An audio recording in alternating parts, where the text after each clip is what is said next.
Malaysia সহ 7 দেশের প্রবাসী ভোটার নিবন্ধন কার্যক্রম সাময়িকভাবে স্থগিত করেছে নির্বাচন কমিশন ইসি।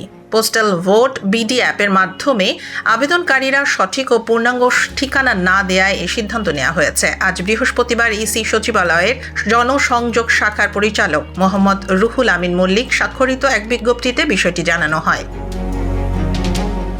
বিজ্ঞপ্তিতে বলা হয়, ঠিকানা অসম্পূর্ণ থাকলে ডাকযোগে ব্যালট পেপার পাঠানো সম্ভব নয়। তাই বাহরাইন, কুয়েত, মালয়েশিয়া, ওমান, কাতার, সৌদি আরব ও সংযুক্ত আরব আমিরাত এই 7 দেশে পোস্টাল ভোটের নিবন্ধন আপাতত বন্ধ থাকবে। সমস্যার সমাধান ও পরবর্তী করণীয় বিষয়ে শিগগিরই জানানো হবে।